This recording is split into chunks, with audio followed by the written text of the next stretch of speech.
बिस्मिल्लाहिर्रहमानिर्रहीम। मेरा नाम है शहजाद और आप लोग देख रहे हैं मेरा YouTube channel Adventure World with Shahzad. दोस्तों, काफ़ी दिनों के बाद वीडियो बना रहा हूँ, कुछ अपनी मसरूफियत की वजह से और कुछ असाइनमेंट्स थी जिसकी वजह से मैं वीडियो नहीं बना पाया। तो आज एक बड़े ही अहम टॉपिक के ऊपर मैं वीडियो बनाने के लिए हाजिर हुआ हूँ। जैसे कि आप लोगों को पता होगा कि जो हम, क्योंकि ज़्यादातर हमारा काम लिथुआनिया से रिलेटेड होता है, तो उसकी कुछ ऐसी अपडेट्स थी जो आप लोगों से शेयर करनी थी, जिसकी वजह से मैंने कहा चलिए आज आप एक तसल्ली से तफसीली वीडियो बनाता हूँ ताकि आप लोगों को सारी डिटेल उसी एक ही वीडियो के अंदर पहुँचा दी जाए, ताकि कुछ कन्फ्यूजन हैं जो लोगों के दिलों में चल रही हैं, लोगों के दिमागों में चल रही हैं। कोई क्या कह रहा है, कोई क्या कह रहा है जी लिथुआनिया ने ये कर दिया है, लिथुआनिया ने वीज़े बंद कर दिए हैं, लिथुआनिया अपने दफ्तर बंद करने जा रहा है, लिथुआनिया ने वो हो गया, ये हो गया, हर चीज़ के बहुत सारे क्या सराहियाँ लोग कर रहे थे। तो इसलिए मैंने सोचा चले कुछ इन्फॉर्मेशन इंपॉर्टेंट मेरे पास आई थी, मैंने कहा चले आप लोगों से शेयर करता हूँ ताकि ये जो आप लोगों के दरमियान के जहन में जो इस तरह की चीज़ें खबरें फैल रही हैं ना, ये दूर हो सकें और आपको आपके सवालों के जवाब मिल सकें। क्योंकि मुझे काफ़ी सारे लोग मिले हैं, उन्होंने भी मुझे बताया, कुछ लोगों ने कॉल्स करके पूछी हैं कुछ चीज़ें, तो इसलिए मैंने कहा चले एक तफसीली वीडियो बनाता हूँ जिसमें हर बंदे को उसका जवाब मिल जाएगा।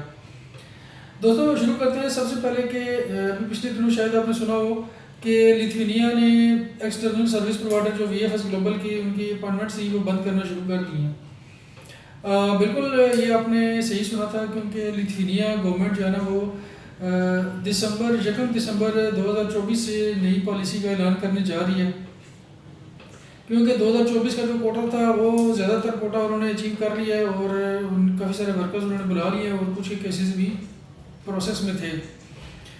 तो उनकी जो पॉलिसी है बेसिकली उनकी माइग्रेशन डिपार्टमेंट ने ही रिकमेंडेशन भेजी थी उनके इंटीरियर मिनिस्टर को कि पॉलिसी चेंज की जाए, इसको रिवाइज़ किया जाए, और ताकि उसके पीछे उसका मेन ऑब्जेक्टिव उनका ये था कि उन्होंने अपनी कंट्री में जो वहाँ पे एम्प्लॉयर्स थे उसके हवाले से, फिर उनकी अपनी इंटरनल सिक्योरिटी थी उसके हवाले से, फिर उसने उनके नेशनल इंटरेस्ट अपने मुल्क के मफाद में उन्होंने बहुत सारी चीज़ें डिसाइड की, सोची, और अपने जो इंटीरियर मिनिस्टर को उन्होंने फिर इंफॉर्मेशन दी। तो फिर उन्होंने डिसीजन लिया कि 1 दिसंबर से ये लोग पॉलिसी चेंज करने लगे।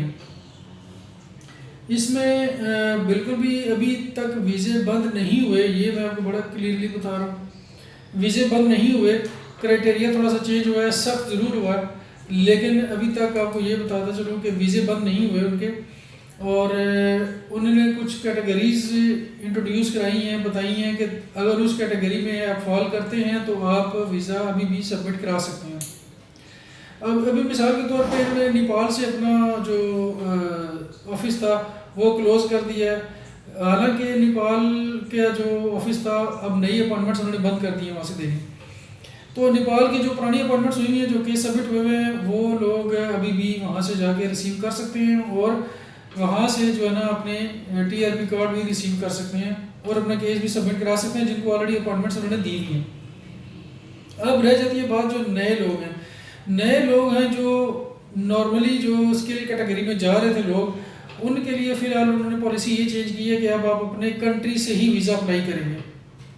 अपने कंट्री, जिस कंट्री के आप सिटीज़न हैं उसी कंट्री से ही आप वीज़ा अप्लाई करेंगे। आप किसी और कंट्री में जाके, जिस तरह लोग जैसे पाकिस्तान से लोग थाईलैंड जा रहे थे, अज़रबैजान जा रहे थे और कुछ लोग मलेशिया जा रहे थे, फिलिपाइन जा रहे थे, अब उन्होंने कहा है कि आप लोग अपने ही कंट्री से वीज़ा अप्लाई करेंगे। अब अपने कंट्री से वीज़ा अप्लाई करने के लिए उन्होंने कंडीशन ये रखी है कि आप वहाँ से नेशनल वीज़ा अप्लाई करेंगे, नेशनल D कैटेगरी का वीज़ा अप्लाई करेंगे, और आपको वहाँ पे अपने कंट्री में जो भी एम्बेसी डील करेगी, अभी उन्होंने अनाउंस नहीं किया कि कौन सी एम्बेसी करेगी, लेकिन ये 1 दिसंबर के बाद ये लोग अनाउंस करेंगे। उन्होंने ये कहा है कि वो जो भी एम्बेसी आपको डील करेगी वहाँ पे आपने केस अपना सबमिट कराना है, नेशनल वीज़ा का, अपना माइग्रेस, अपना मीडिएशन, अपने जॉब कॉन्ट्रैक्ट्स, अपने पुलिस कैरेक्टर सर्टिफिकेट, सारे डॉक्यूमेंट्स आपने लगा के वहाँ सबमिट कराने हैं। उसके बाद आपको वीज़ा मिलेगा, स्टिकर वीज़ा मिलेगा। आपको 3 महीने का वीज़ा इशू होगा, वहाँ से आप जाते हैं लिथुआनिया में, वहाँ जाके आप TRP अपना रिसीव करेंगे। नंबर 1 तो ये क्लैरिफिकेशन आप लोगों को हो गई है कि ये उनकी पॉलिसी बनने जा रही है। अब पाकिस्तान से मैं पहले तो लिथुआनिया का जो विजिट वीज़ा है वो डील कर रही थी हंगरी की एम्बेसी, लेकिन अभी कंफर्मेशन कोई नहीं है कोई कह रहा है कि रोमानिया की एम्बेसी करेगी और कोई कह रहा है कि इसको हंगरी की एम्बेसी करेगी। तो इसलिए अभी कंफर्मेशन नहीं है कि इसको बेसिकली कौन सी एम्बेसी डील करेगी, लेकिन जैसे ही पॉलिसी अनाउंसमेंट होती है तो कंफर्मेशन मिल जाएगी कि फलां एम्बेसी प्रोसेस करेगी। इसके बाद आ जाते हैं कि कौन से लोग हैं जो एक्सटर्नल सर्विस प्रोवाइडर से यानी कि पाकिस्तान से बाहर जाके थाईलैंड से, मलेशिया से, सिंगापुर से या अज़रबैजान से अपॉइंटमेंट ले सकते हैं। वो कौन से कंडीशंस हैं?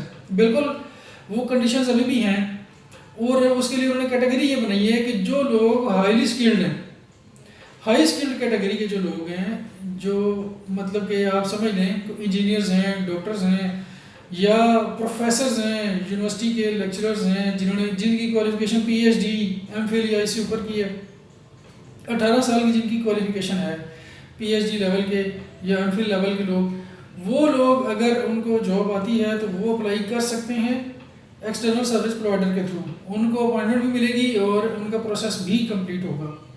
ये आप याद रखिएगा, ये उन्होंने कैटेगरी बनाई है। इसके अलावा जो स्टूडेंट्स हैं जिनको वहाँ की PhD के लिए, MPhil के लिए जाते हैं जो लोग, उनको अगर यूनिवर्सिटी इन्वाइट करती है तो उनको भी अपॉइंटमेंट दी जाएगी।